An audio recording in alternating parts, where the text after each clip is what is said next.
জয়গুরু। পরম দয়াল শ্রী শ্রী ঠাকুরের শ্রীচরণে জানাই ভূমিষ্ঠ প্রণাম। আপনাদের প্রতি প্রত্যেককে জানাই রানন্দিত জয়গুরু। আজ ইষ্ট প্রসঙ্গে আমরা বর্তমান আচার্যদেবের কিছু কথা আলোচনা করব।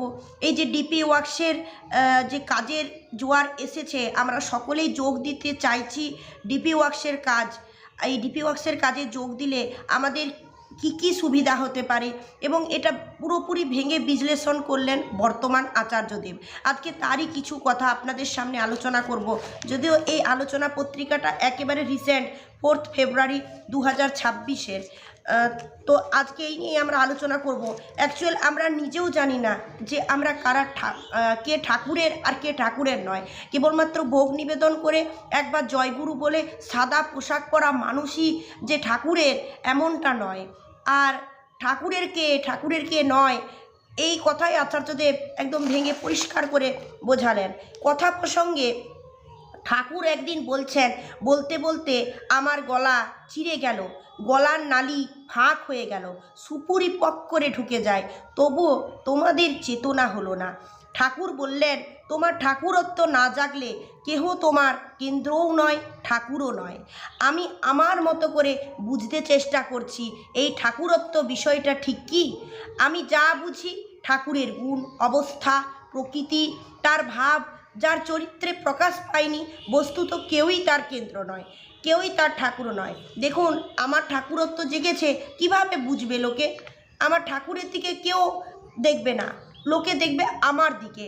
আমার আচার আচরণ, আভাব, অভ্যাস, ব্যবহার, চরিত্র সব কিছুটাতে যেন ঠাকুরত্ব প্রকাশিত হয়। আর এইভাবে ঠাকুরত্ব যখন প্রকাশিত হবে তখন আমাকে বুঝবে। আমি যদি মানুষকে জয়গুরু নাও দিই, ব্যস্ত হয়ে পড়ি, তাও আমাকে লোকে ঠিক বুঝবে যে এটা অন্য কেউ, এটা ঠাকুরের সন্তান, আমাদের মতো নয়। ঠিক এটা মানুষ দেখে বুঝতে পারবে। ঠাকুরের গুণ, অবস্থা, প্রকৃতি যেগুলি, মানবিকতা, মর্মিতা, দয়া, করুণা, সহানুভূতি, সহ্য আদি যতক্ষণ একজনের মধ্যে আভাসিত না হয় ততক্ষণ তার মধ্যে ঠাকুর বলে কেউ নেই। সে কেবল তার নিজের মনের ঘানিতেই ঘুরে বেড়াচ্ছে মাত্র। আমরা অনেকেই ভাবি আমি ঠাকুরের হয়ে গেছি, এই বলে আমার মধ্যে হয়তো অহংকার হতে পারে। কেউ হয়তো আমাকে একটু আমার ভাব দেখে হয়তো বলছে, না তোমার মধ্যে ঠাকুরত্ব জেগেছে, আর এই বলে আমি ভেবে নিয়েছি আমি ঠাকুরের হয়ে গেছি, আমার মধ্যে অহংকার হয়ে গেল। বিপুল দেনায় জর্জরিত এক ব্যক্তি। এরপর আচার্যদেবের বলা একটি ঘটনা শুনুন। মানুষ এই ঠাকুরের চিন্তা করে কেমনভাবে বিপদে জর্জরিত হয়েও কিভাবে বিপদ থেকে মুক্ত হতে পারে, কিভাবে তার মন শান্ত হতে পারে। তবে বর্তমান আচার্যদেব বারংবার একটা কথাই বলছেন যে যদি মন এলোমেলো হয় তাহলে সে যত ভালো পরিস্থিতিতেই থাক না কেন তার সিদ্ধান্ত সবসময় ভুল হবে এবং কি করবে সে কোনোদিনই খুঁজে পাবে না। তাই যেমন পরিস্থিতি হোক আমাদের মনটাকে সবসময় এক জায়গায় স্থির রাখতে হবে এবং আমাদের মনে যে যত চিন্তা আছে সব যেন তাতে আমরা ন্যস্ত করি, সেই ভাবনাটাই আমাদেরকে ভাবতে হবে। বিপুল দেনায় জর্জরিত এক ব্যক্তি। চারিদিকে পাওনাদারের তাগাদায় তার মাথা প্রায় খারাপ হওয়ার অবস্থা। মুক্তির পথ খুঁজতে সে এসেছে ঠাকুর বাড়ি। তার পরিস্থিতিটা বুঝুন। মুক্তির পথ খুঁজতে সে এসেছে ঠাকুর বাড়ি। তাকে বলা হলো, আচার্যদেব বললেন, যাও ফিরে গিয়ে ঠাকুরের কাজ করো, যাই থাকুক কপালে, তুমি মনে প্রাণে ঠাকুরকে আঁকড়ে ধরো, উপায় ঠিক আসবে। এই রকমভাবে ভরসা দিলেন বর্তমান আচার্যদেব ওই ব্যক্তিকে। সে তাই করলো। প্রতিদিন সে ঠাকুরের কাছে বেরোতে শুরু করলো আর সর্বক্ষণ কেবল ঠাকুরের কথাই চিন্তা করতে থাকলো। এই যে সে ঠাকুরকে ডাকছে, ঠাকুরের চিন্তায় আছে, ক্রমশ তার মনের মধ্যে ওই ধার দেনা নিয়ে যা কিছু অসংলগ্ন এলোমেলো চিন্তা ছিল সেগুলি সংযত হতে শুরু করলো, এক জায়গায় স্থির হতে শুরু করলো।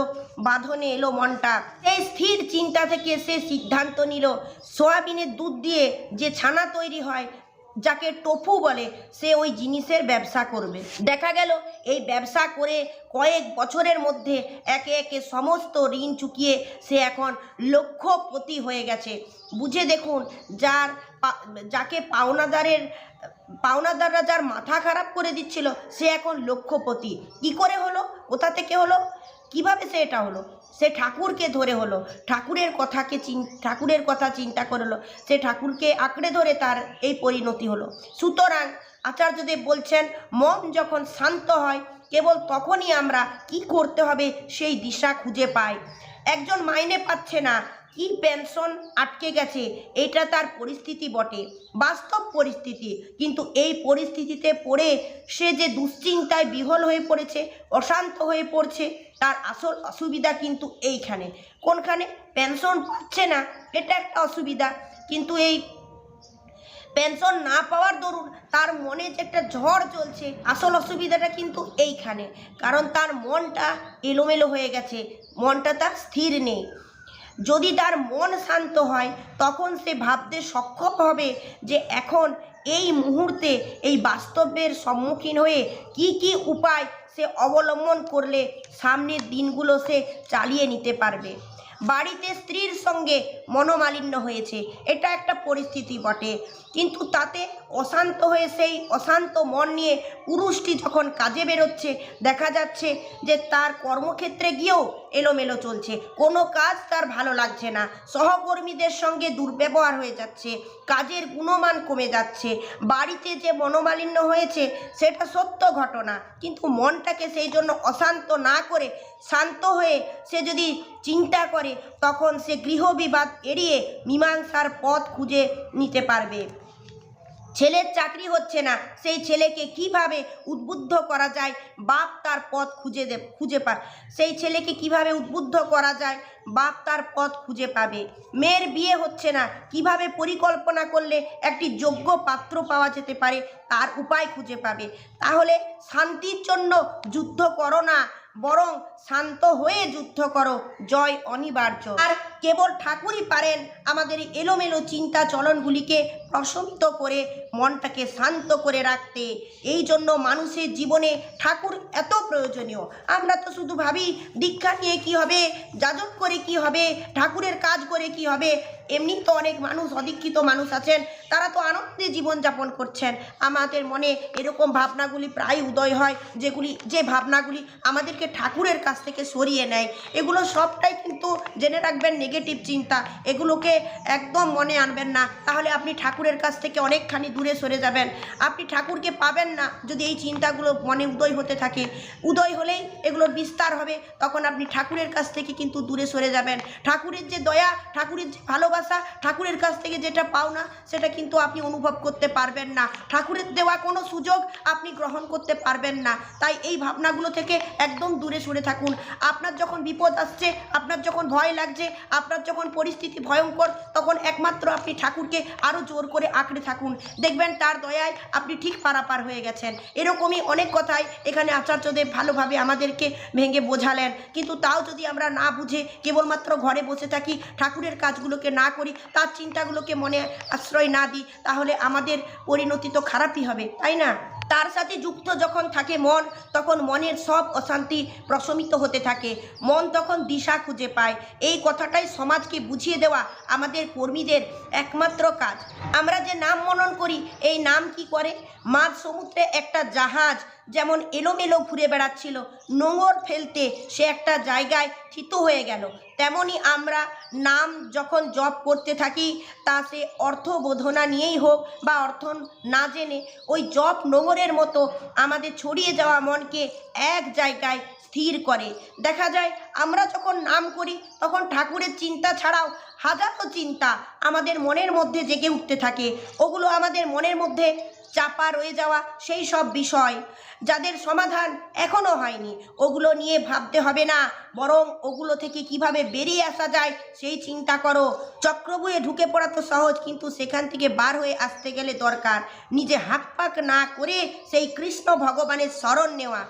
তবেই অভিপুণ্যরা বারবার চক্রবহু থেকে বেরিয়ে আসতে পারবে, নচেত কোনো দিনই পারবে না।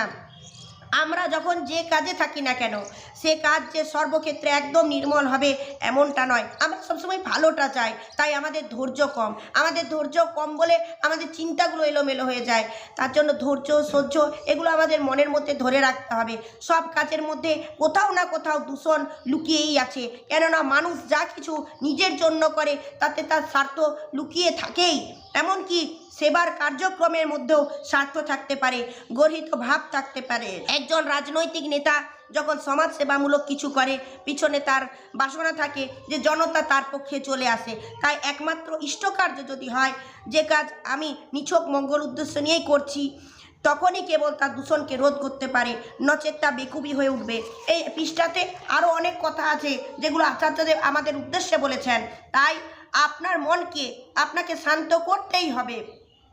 আপনি যদি মনকে শান্ত না করেন, তাহলে আপনি ভয়ঙ্কর পরিস্থিতি থেকে আপনি বেরোতে পারবেন না, আপনার কৌশল আয়ত্ত হবে না।